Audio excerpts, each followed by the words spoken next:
Hello, everyone, and welcome to this month's episode of Creating Space. I'm your host, Scott Lackey, and we are here to create space for compelling conversations as it relates to Christianity, faith, and following Jesus. If there's something you'd like to hear us discuss in the podcast, you can email me at scottlackey@newstorybuffalo.com. I'd love to talk about whatever it is that is on your mind. We could bring on a scholar, or I could try to work with the question myself. Whatever you're thinking about, send me an email, scottlackey@newstorybuffalo.com, and take a moment to please subscribe to the podcast. Share it with others, let people know about this community as we grow together.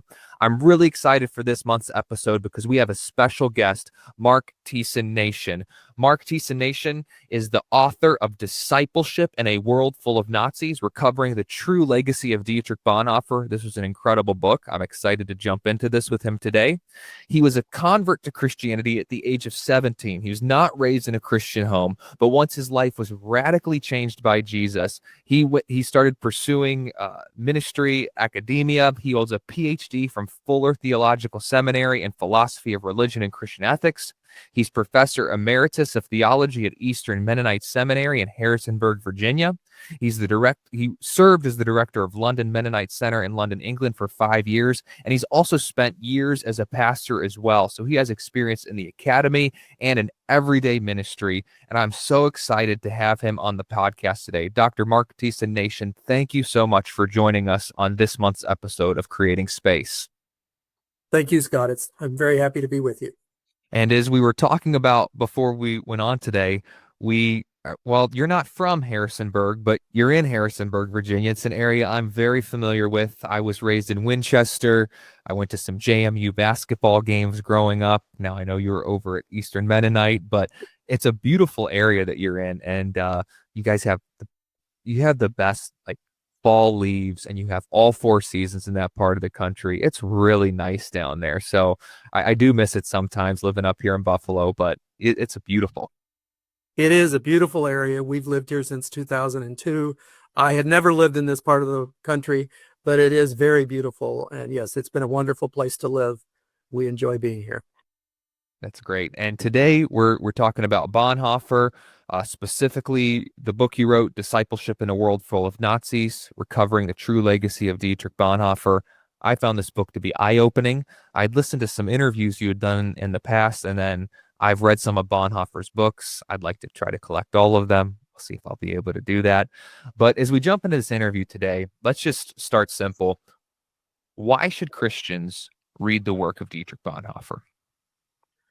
Well, for average Christians, it's probably what has driven lots of people since the 2 books were first published to read what used to be called The Cost of Discipleship, and one can still get that version of the translation of Bonhoeffer's book, or what's now called Discipleship in the newer translation. That book plus Life Together, which were published in 1937 and 1938, have been constantly in print since they were first published. Of course, they were first published in German, translated into English more than a decade later. But ever since then, I believe both of them have been in constant print, and they've been read by, I don't know how many copies they've sold, but lots and lots. Those are Bonhoeffer's 2 most popular books. Lots of average Christians, as well as academics, have read those 2 books and have been very inspired by them. I know there's a person who wrote an introduction to one of Soren Kierkegaard's books and said that often people have a Kierkegaard stage in their early zealous years as Christians, particularly those who are new to the Christian faith. And I think some people have that with Bonhoeffer as well. I first read The Cost of Discipleship in probably 1972, and I found it energizing and challenging. And I knew that this was an author, this was a disciple of Jesus that I wanted to pay attention to for the rest of my life. It was some years later for me before I read Life Together, but I knew that this was somebody that I wanted to pay attention to for a long time. Then it was a number of years later before I wrote a couple of very short papers on Bonhoeffer when I was in seminary for the first time, and then later wrote a master's thesis on Christians in Nazi Germany, where Bonhoeffer did not have a central role, but I paid very much attention to what Bonhoeffer was saying. And the major biography of Bonhoeffer, which is by Eberhard Bethke, is the best history we have in English of the confessing church movement in Nazi Germany, though it's a biography of Dietrich Bonhoeffer. But it's 1,000 pages and has a lot of details of what was going on, not only in Bonhoeffer's life, but all around Bonhoeffer. But to go back to your basic question, many people have found the cost of discipleship or discipleship and life together very life-giving. They're full of wisdom. Discipleship can be challenging, but it's very wise and helpful for understanding the Christian faith. And life together is just a good way of reflecting on what it means to be a part of the Christian community. Yeah, we're using Life Together to shape a series actually next month at our church that we are calling Life Together. And his words on confession in there were so convicting to me. What a lost art that is. And so much of his work, I think, speaks prophetically to where we're even at in the church today and who we are to be and stuff. So I completely agree with you on that. Now, in your book, you make a compelling case that Bonhoeffer was a pacifist and remained a pacifist, which is not necessarily something you hear in a lot of conversations about Dietrich Bonhoeffer today. I think of the popular books that have been written about him, or even the movie that came out. I've admittedly not seen the movie, but I believe it does not hold to that narrative, that he remained a pacifist, that he was involved with a conspiracy to kill Hitler. And so what reasons do you have for believing Bonhoeffer was a pacifist? And then also, maybe somebody is listening to this and thinking, well, this was a long time ago. Why does this matter? Why does it matter for us to believe this or to hold this or to advocate for this view that Bonhoeffer was a pacifist and remained a pacifist through the end of his life? Yeah, well, it's a good question. And yes, I think you understated how much my view is not promoted by most people. Almost nobody, except those who have been convinced by my arguments, are making the same case, giving the same case. Well, let me say, I mean, one of the things that's important to me anyway is to get it on the table that for a number of years, I wasn't convinced that Bonhoeffer was a consistent pacifist from 1931 to the end of his life.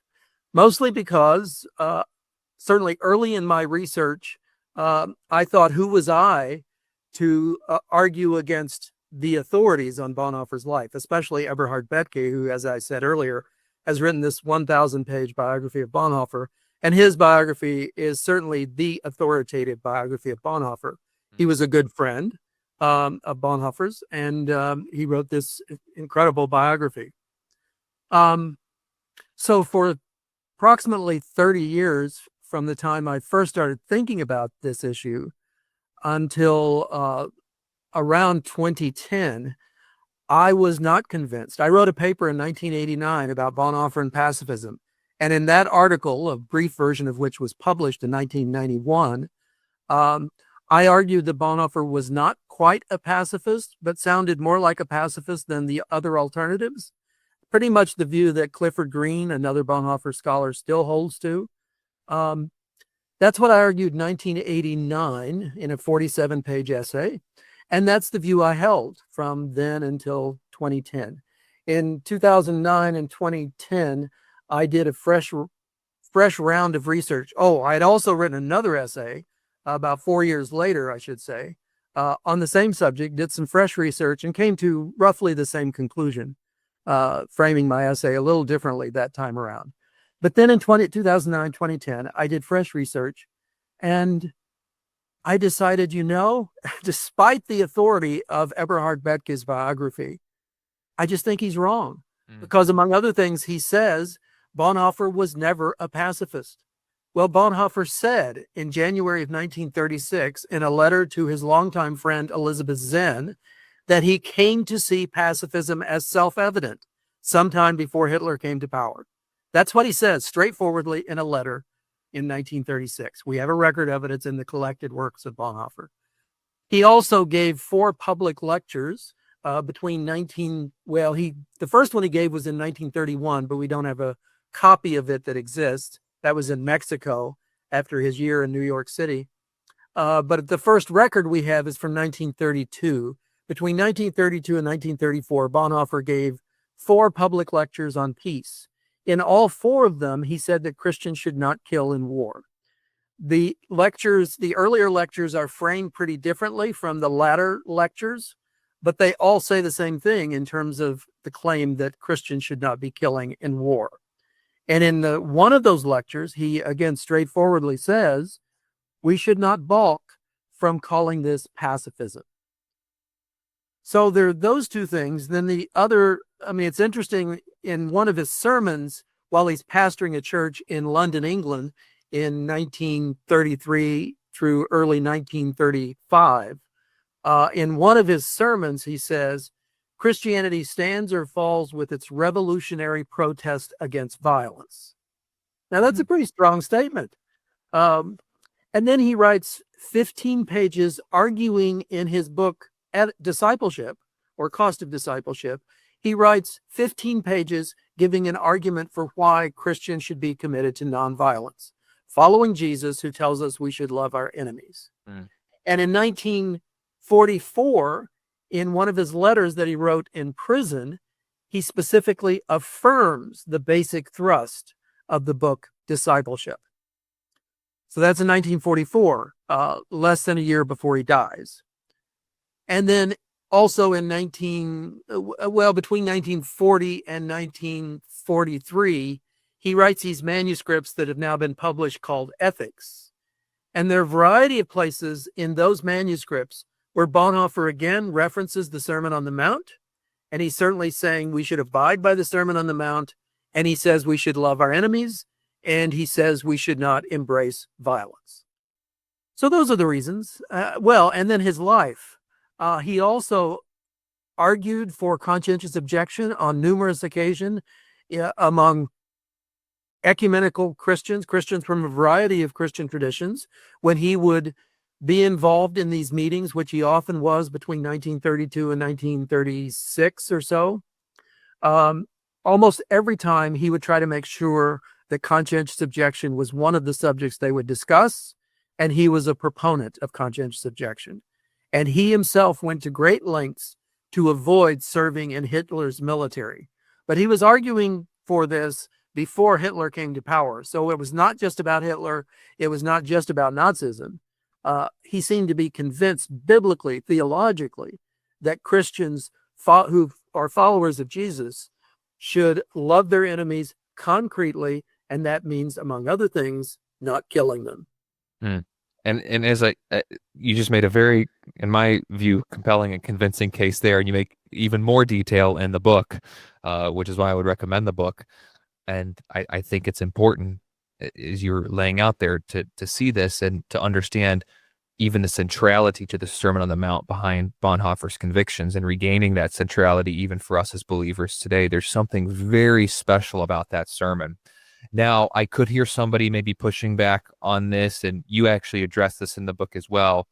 They might say, okay, well, all that seems convincing, but why was Bonhoeffer arrested and murdered if he wasn't a part of a conspiracy to kill Hitler? What was going on then? Yes, well, again, good question. And it's dealt with somewhat in most books, most biographies of Bonhoeffer. So, sorry, I pause a bit because I always have to discern how much detail do I want to give, because I know in a podcast like this, I don't want to give too much detail, but the details are important. So Bonhoeffer, Bonhoeffer in 1939, the military was first trying to conscript him into the military. So in 1939, and after having talked with some of his friends, he decided, because his life would probably be in danger, both because he was not planning to serve in the military, and in 1939, being a conscientious objector in Nazi Germany became a capital offense. So that was one of the reasons. He also was generally opposed to the Nazis, to Nazism, and that became known. He was against the anti-Semitic measures of what the Nazis were doing. For all of those reasons, and him being fairly public in all of those things, his friends realized his life would continue to be in danger. So they convinced him to come back to the United States. So in 1939, he came back to New York City as he had been in 1930 and 31. But even on the ship over, he felt so guilty about leaving Germany that by the time he arrived in New York City, he almost immediately started making plans to go back to Germany. And so he only stayed a few weeks and then went back to Germany. And so he knew he still was confronted by the fact that the military was going to try to conscript him into the military. And so he had to deal with that. So he first tried to become a chaplain, and virtually nobody at that point who was an obvious member of the confessing church would be allowed to be a chaplain in the military. So his application was denied. So he still had to face this. I should say from 1935 to spring of 1940, spring of 1935 to the spring of 1940, Bonhoeffer was training seminary students. So he did it in a place called Finkenwalde in 1935 to 1937. But in September of 1937, the Gestapo closed the seminary. But soon after the seminary was closed, Bonhoeffer was so committed to training confessing church pastors that he started training them in various locations. And so he continued to train them from, I think it was December of 1937 until the spring of 1940, when the Gestapo shut them down forever. So they refused to let them continue training pastors. So this is spring of 1940. This was, again, as I've already said, during the time when the military is trying to conscript him. It appears that Bonhoeffer met with his brother-in-law, Hans von Dohnanyi, who was an official, an agent high up in the organization called the Abwehr, which was a military intelligence agency. So he met with his brother-in-law and his brother-in-law's boss, Hans Oster, and they apparently said to him, if you come to work for the Abwehr, this military intelligence agency, we will make an argument to the governing officials that your work is absolutely essential for the welfare of Germany. That's the magic phrase. If your work is absolutely essential for the welfare of Germany, then you're ineligible to be drafted into the military. So that's what he did. So despite what some people imagine, the reason why he went to work for the military intelligence agency, the Abwehr, was so that he could avoid serving in the military. He wasn't gathering intelligence for them. They could make an argument that he would be, because he had lots of contacts throughout Western Europe. So because he had those contacts, he would travel and meet with his friends, and they would be encouraging in the midst of a very difficult time for all Christians, and particularly for German Christians who were serious about their faith. But he was not gathering intelligence, and no serious Bonhoeffer scholar imagines that he was. So what was he doing? Well, he was mostly working for the confessing church still. He did some work for them as he could, and then he was avoiding serving in the military. There's a German theologian named Sabine Drahm who has written a book called Dietrich Bonhoeffer and the Resistance, and she has come to the same conclusion I just gave. She and I basically say the same thing. This was the reason he went to work for the Abwehr. So that's one thing. So he's working for the Abwehr from October of 1940 until April of 1943, when he's arrested. So why was he arrested on April 4th? I believe it's April 4th. It might have been 5th, but I think it's April 4th, 1943. He was arrested. Why was he arrested? There were 2 attempts on Hitler's life in March of 1943.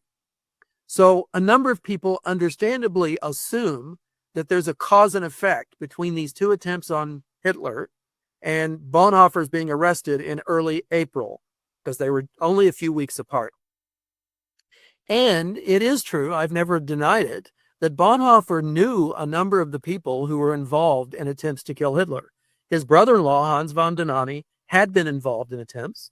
And in fact, in at least one, maybe both of these attempts in March, his brother-in-law secured bombs for those occasions, because his brother-in-law was one of the few people who could get access to bombs. That was pretty difficult if you're trying not to get caught. But his brother-in-law could get access to bombs, so he helped with that. But that doesn't mean Dietrich did it, even though they were good friends. He was his brother-in-law. It was a close family. He knew a number of people who were involved in the conspiracy. There is no evidence whatsoever that he was involved in these attempts to kill Hitler. In fact, when one reads the details, as I have in several different respected accounts, there are lots of books about the attempts to kill Hitler. If one reads the details and lays Bonhoeffer's biographical details next to the accounts of trying to kill Hitler, they just don't line up. In fact, very few people were involved in these two attempts in March. I could name some of the people, but that's too much detail. But one of the attempts was putting a bomb on Hitler's plane as he was flying from Berlin to his headquarters where he lived. And that bomb did not go off. The bomb was placed on the plane. It didn't go off. What those who study such things believe is that the plane happened to have a heat that wasn't working right, a heat system that wasn't working right. So the plane was extremely cold, and they think the fuse didn't work right because the plane was so cold. Whatever the reason, the bomb didn't go off. Nobody discovered the bomb.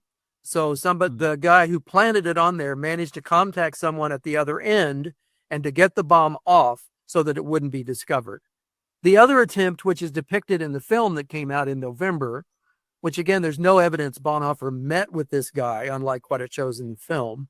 But in this attempt, which happened about a week later, it's one of the first suicide bombing I've ever read about, but there may have been others before that. This man took I think 2 bombs in his coat pockets, and he was assigned to escort Hitler as Hitler examined these weapons that were captured from the Soviets. Every year, Hitler would go through this exhibit of captured weapons, being able to boast about how well Germany was doing in fighting this war. Mm. Well, normally he took about 30 minutes to go through this exhibit, but this is 1943. By this time, Hitler is pretty nervous about people trying to kill him. So he, one, does not usually announce where he's going ahead of time, and he also doesn't tell people exactly how long he's going to be there. Well, he wasn't there 30 minutes. Since they thought he would be there 30 minutes, this guy had these bombs in his pocket, and they were set to go off in about 9 minutes, which they thought would be about right. But he only went through the exhibit about 1.5 minutes. So because he left in 1.5 minutes, the guy had to go into the bathroom and then, defuse the bombs so that they wouldn't go off. And he did that successfully. So one thing that's true is no officials discovered either of these 2 attempts. So nobody was arrested because of these 2 attempts. But there's no evidence whatsoever that Bonhoeffer had anything to do with either of them. But no one was arrested because of these. The reason Bonhoeffer was arrested on April 4th, 1943 was because he was involved with his brother-in-law in a plan where originally they were helping 7 Jews to escape from Germany. It eventually ended up being 14 Jews. So they helped 14 Jews to escape from Germany and to resettle, I believe, in Switzerland.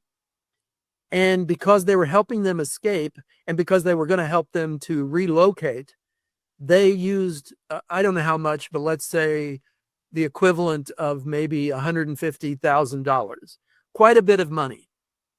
Well, there were various people in other agencies who had become skeptical of some of the top officials in the Abwehr. And so they were watching them, and they noticed this irregularity in the bookkeeping, that this money was missing, and they wanted to know what was done with it.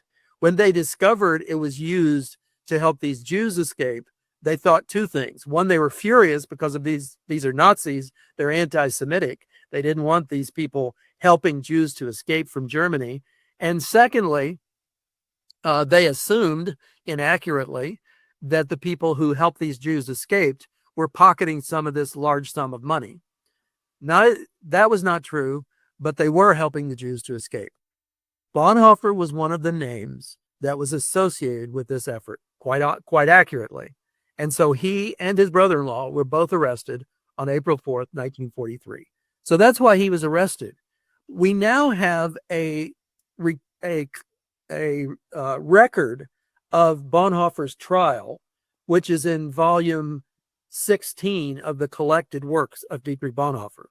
And in that record, it shows why the judge put Bonhoeffer in prison. So the reason he was arrested was because of this association with this plot to help Jews escape from Germany. But the reason he was put into prison was because the judge knew that his work for the Abwehr was not necessary for the welfare of Germany. It was a ruse to escape being conscripted into the military, and the judge was furious. If Bonhoeffer's name hadn't been Bonhoeffer, the Bonhoeffer name was well respected in Germany, maybe he would have been executed on the spot. I don't know. But he wasn't. He was put into prison. And then once he was in prison, probably the reason he was executed is his name was associated with resisting Nazism. Back in 1936 already, one of the church officials, a high church official, had tried to prohibit Bonhoeffer from training pastors by saying this man is a pacifist and an enemy of the state. He said that already in 1936. Well, if that's the opinion in 1936, I'm sure the same opinion was known in various quarters, and therefore when he's in prison, then he's perceived to be an enemy of the state, and maybe he's perceived to be a pacifist, as the judge realized when he sentenced him to prison. So that's probably the reason why he was executed. Although there is one DVD that shows a lot of the trials that happened in the last year or two of the Nazi regime. They imprisoned and executed people for lots of reasons. Also, after the attempt on Hitler's life in July of 1944, some people associate Bonhoeffer with that one. Bonhoeffer had already been in prison for more than a year when that attempt happened. And the man who was in charge of that attempt, the man who tried to execute the assassination of Hitler, that man was not involved in this plot at all when Bonhoeffer was arrested. So none of that was happening when Bonhoeffer was not in prison. So to associate him with this attempt on July of 1944 is just silliness. But there was an attempt, a serious attempt that was almost successful on Hitler's life in July of 1944. After that happened, the Third Reich and a lot of the officials, certainly the judges, were just furious at people who were perceived to be enemies of the state. And Bonhoeffer was certainly one of those people. So thousands of people were executed after the attempt on Hitler's life in July of 1944. Bonhoeffer was one of those. Most of those thousands had nothing to do with trying to kill Hitler. They were simply perceived to be enemies of the state. Well, sorry, that was quite a bit of detail, but it's important. It's important detail, though. It's important to, as we consider somebody who has a great legacy in the church, brother in Christ, who is Dietrich Bonhoeffer. What is his legacy? And I think it's important for us to get the details right and challenge them where the details are being presented and they're coming up deficient in some way. So how do we challenge that? So I think it's important that you dive into that. So that was great. And I think this leads to our next question as well, because in many Christian conversations and Christian circles, Bonhoeffer has been reduced to the pastor who tried to kill Hitler. That's who this guy is. And and yet, even if one believes that, maybe they just listened to everything you said, or maybe they've even read your book, and they still don't fully agree, and they still believe, hey, he attempted to kill Hitler. I still think there's a lot more to who Bonhoeffer was than just that. And in what ways has the church been missing out on the fullness of Bonhoeffer? If one were to begin reading Bonhoeffer, where should we start? We kind of get into that already with Discipleship and Life Together, but also, what have we been missing as we just boil him down to this one little aspect, this one little thing? I think there's so much more to him and what he has to say to us. Yeah. Yes. Well, again, I do think if someone reads the book Discipleship, one can get a lot out of that. Mm-hmm. But there is one of the things, if I were younger, I would almost definitely commit myself to writing a biography of Bonhoeffer. And I have written in my earlier book, which, understandably, you didn't mention it. My first book on Bonhoeffer is called Bonhoeffer the Assassin, ? And in that book, I give an 85-page biographical summary of Bonhoeffer's life with an emphasis on peace. the reason why I mention that is, I mean, there's so many things to say about why Bonhoeffer is important for us today. And where do I begin? And it's, I mean, for somebody like me, I mean, this was a brilliant theologian who could have done anything in the theological world. Mm-hmm. But, and he lived in one of the most interesting / dangerous times in the last 100 years. I mean, here he's just becoming a theologian right before Hitler comes to power. So he gets his doctorate in, I think it's 1924, and then he does his degree that qualifies him to teach in German universities in 1927. And then he does more study in Union Theological Seminary in New York City in 1930-31. 2 years later, in January, Adolf Hitler comes into power. So he's becoming a theologian at a crucial time in the history of Germany. And he is just an amazing disciple to my mind. Mm-hmm. So, I mean, and there's so many things to say about it. One of the things I want to emphasize, I want to make sure I emphasize this. So this is one way I'll frame it. It could be framed any number of ways.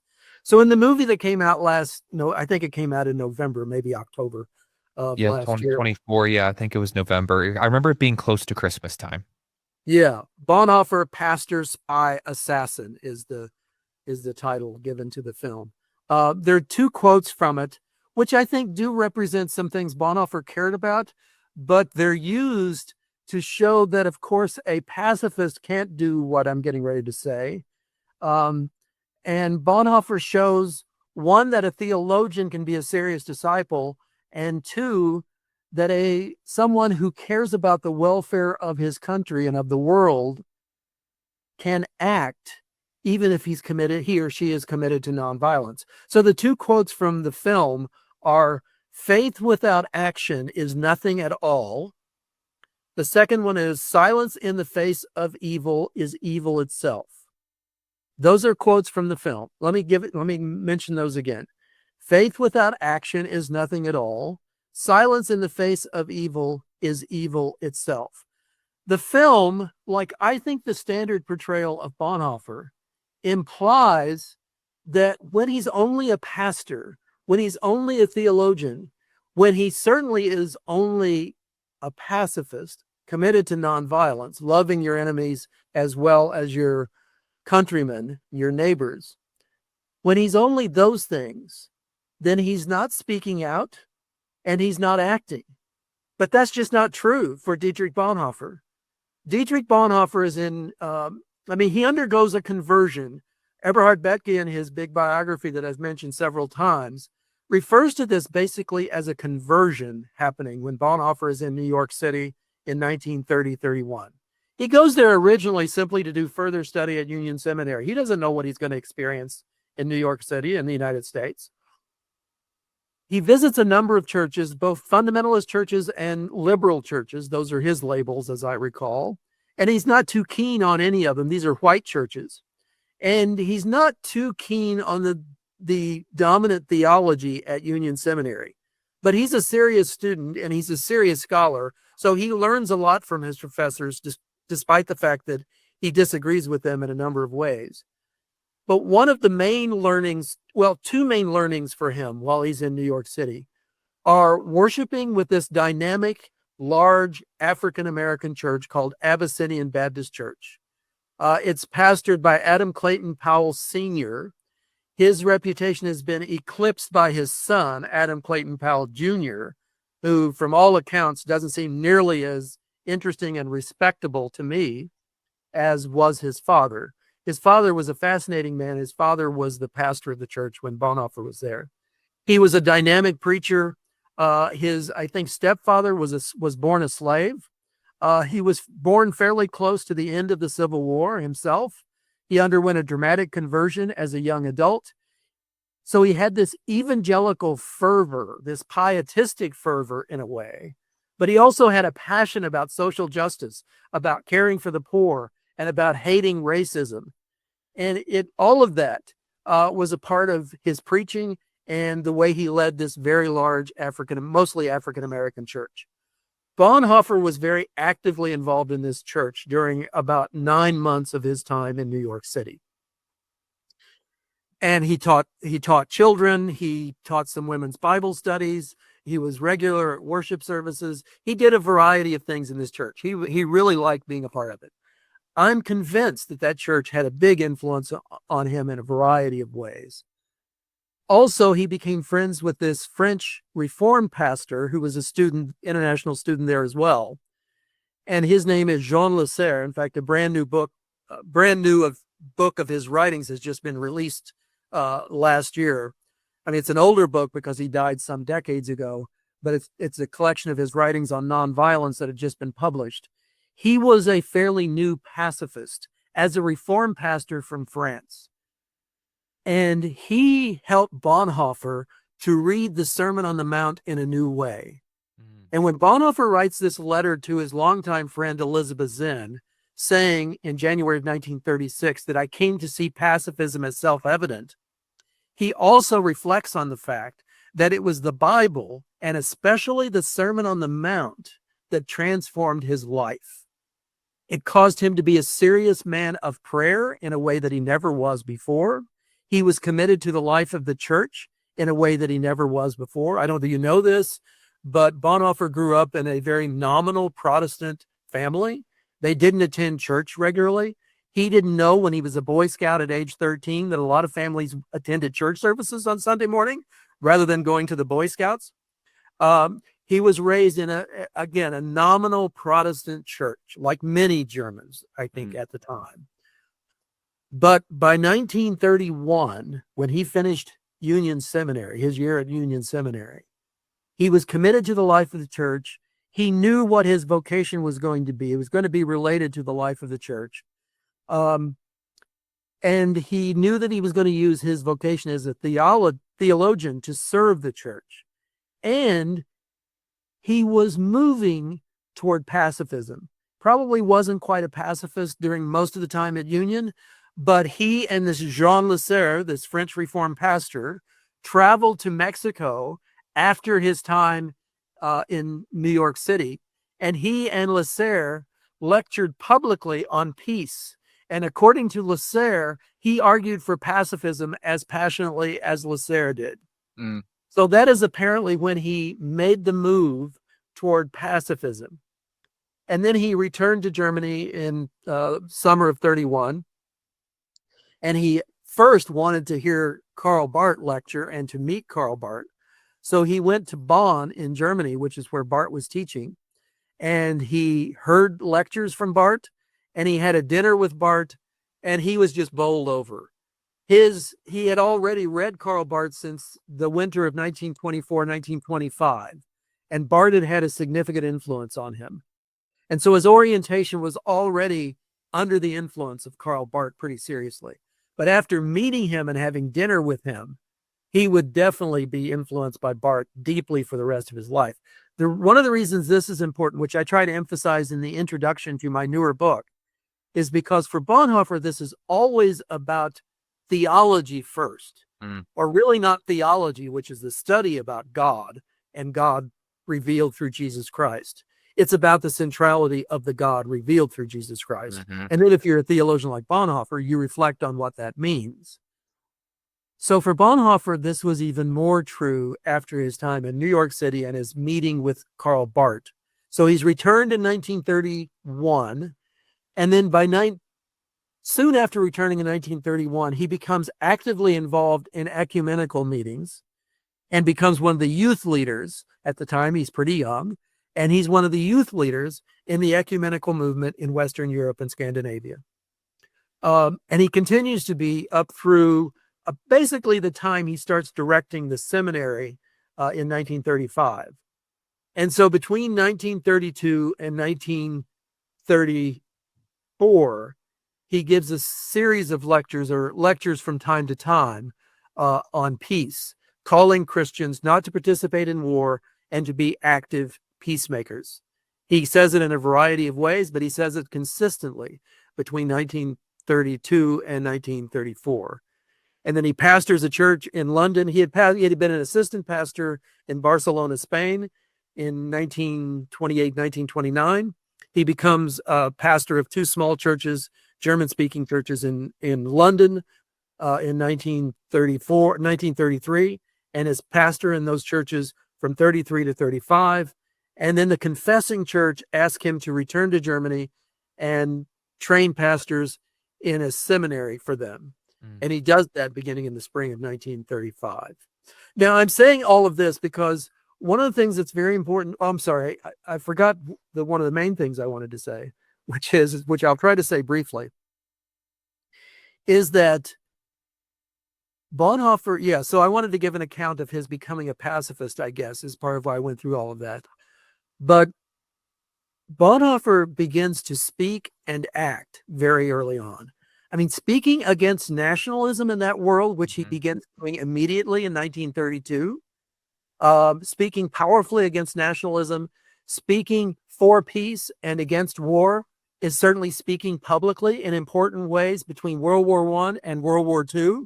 World War I was a horrible war. One of his brothers died. And one of the things that isn't shown adequately at all in the film is one of his brothers died on the front after only, I think, a couple of weeks on the battlefield. And it totally almost destroyed his mother. His mother was out of commission for many, many months. She was not able to function as a mother. This was when Bonhoeffer was quite young, when Dietrich was quite young. So he knew about World War I. He knew the pain and suffering that Germans had undergone. And some people become more nationalistic in that regard because they want to defend their country. But for him, it gave him a sensibility about the horror and the destruction of war. So again, beginning in 1932, he's clear about war between the wars. And then when Hitler comes to power, when Hitler comes to power in January of 1933, and almost immediately Bonhoeffer starts speaking up, trying to help the German church, the Protestant church that he's connected with, not to allow itself to get co-opted by Nazism. So in 1933, he works tirelessly, doing a variety of things between January of 33 and October of 1933, when he moves to London. He works tirelessly to try to keep the Protestant church from being co-opted by Nazism. It is very difficult. It takes up a lot of time. It is a very painful thing to do, but he keeps at it for much of 1933. One of the earliest things he does is to write this essay in April of 1933 against anti-Semitism. And he names 4 ways in which Christians and the church should respond to anti-Semitic measures when they start coming forward. So he says this in April. This is just at the time when Hitler is about to pass some laws that will start first restricting the behaviors and activities of Jews and marginalizing them, and then eventually leading to executions and so on, putting them in prison camps and so forth and so on. Bonhoeffer doesn't know all of that is going to unfold, but he can see what's happening already in April of 1933, only a few months after Hitler comes to power. So he writes this essay. Almost no other Protestant church, Protestant pastor or theologian is saying those sorts of things. But Bonhoeffer, when he has already said he's a pacifist, is doing this. He's speaking out on behalf of the Jews. He's trying to keep the church from being co-opted by Nazism. And the director of this film that came out last year, I've listened to about 6 interviews with him, and he acknowledges in one of the interviews that one of the most important things to realize in Nazi Germany is how important the church was. Well, yes, the church, the Protestant church, almost 2/3 of all the Germans were members of the Protestant church, at least nominally. So to try to keep the church from being controlled by Nazism was definitely speaking out into the public realm very relevantly for what was meaningful for all Germans. So Bonhoeffer did that. And then Bonhoeffer continued to speak actively for the rest of his free existence. And he personally helped a variety of Jews to escape from Germany and to be helped when he was living in London. He would help refugees who had come to London from Germany. He would help them to escape into the United Kingdom or elsewhere. So he did a variety of things against anti-Semitism and so on. So he was speaking out. He was acting on behalf of those who were oppressed, even when he was committed to nonviolence. So it just flies in the face of this myth that you can't do those sorts of things if you're committed to nonviolence. No, you can. And he was trying to get all of his students at Finkenwalde, the students that he trained for 5 years, he was trying to get them to be committed to nonviolence as well and not go into the military. He had approximately 150 students during his time directing the seminary. And most of them by the end did become soldiers. But anyway, and then you've read, since you've read my book, you know some of the quotes from one of the soldiers in particular, who remembered that Bonhoeffer had tried to get them to be pacifists.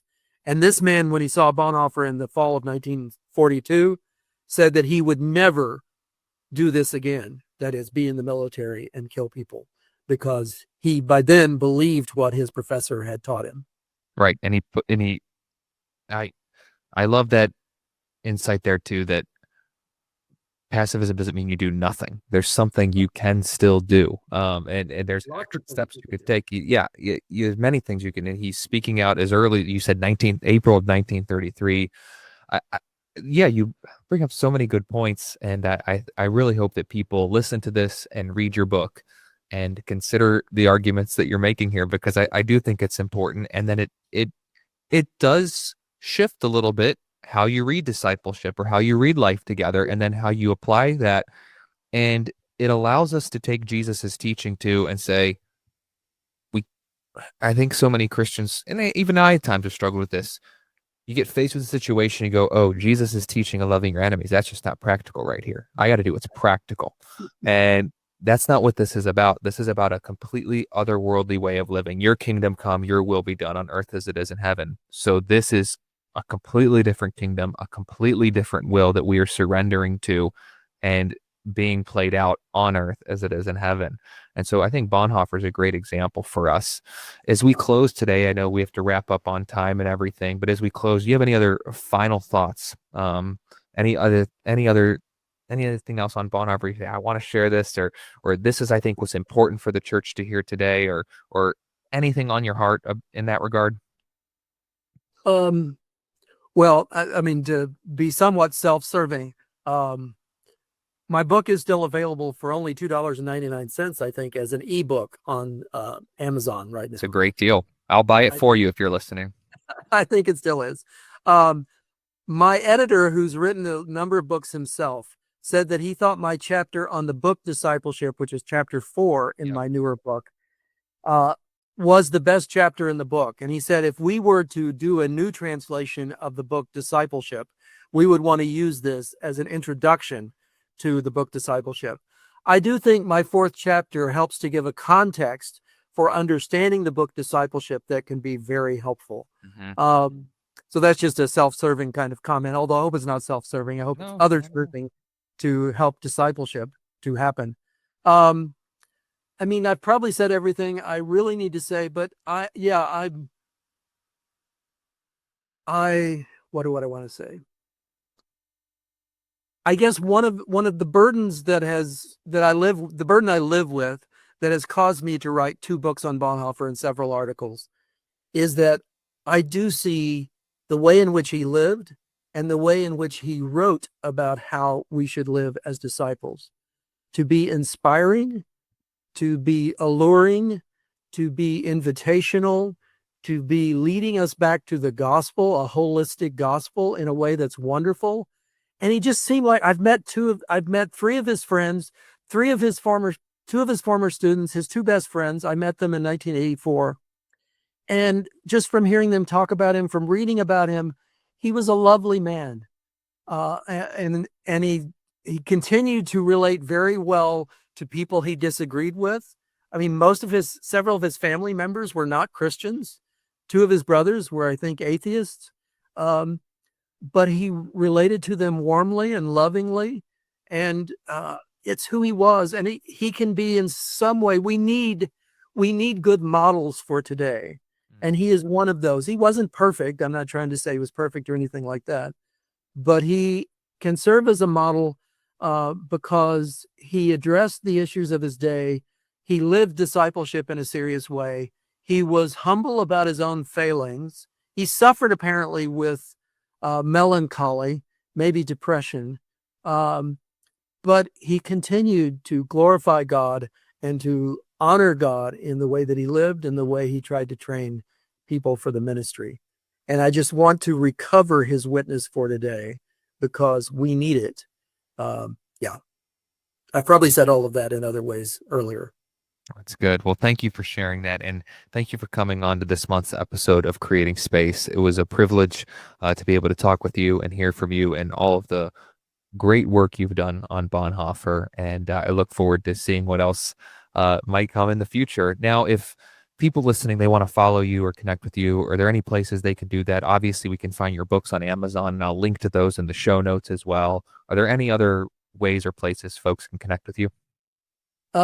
Not really. I mean, my email address, which is still an EMU, Eastern Mennonite University email address, it's mark.nation@emu.edu. Really, I used to do a blog a long time ago. I haven't done that for a long time. I don't have any other ways in which people can connect with me, but I'm happy to hear from people who are interested in Bonhoeffer and issues related to discipleship. Great. And are there, I don't know, are there any other books in the works right now or anything like that? No, I was seriously considering writing a biography of Bonhoeffer with a fellow Bonhoeffer scholar, but I decided not to do that because I decided I can't do some of the other things I want to do and do that. I might write a small biographical sketch at a short book length at some point, but I've not started working on it yet. So nothing actively in the works. Okay, well, good to know. And as I said, we will put the links to your books in our show notes as well, so people can find those and go on Amazon and get themselves a copy. Dr. Mark Thiessen Nation, thank you so much for coming on to this month's episode of Creating Space. It was great getting to talk with you, and I pray you have a great rest of your day, and thank you for being here with us. Well, thank you, Scott. I appreciate the interview. I appreciate you having me on. Thank you very much. Anytime. And thank you to all of our listeners for tuning into this month's episode of Creating Space. We drop a new episode on the first Thursday of every month. Thank you for tuning in. Thank you for being a part of this community. Please like, subscribe, and share the podcast with others. And if you have a question that you'd like to hear us discuss on Creating Space, send me an email at scottlackey@newstorybuffalo.com. We would love to connect with you. We'd love to continue to create space for compelling conversations. Thanks for joining in this month. We'll be back next month on the first Thursday of the month.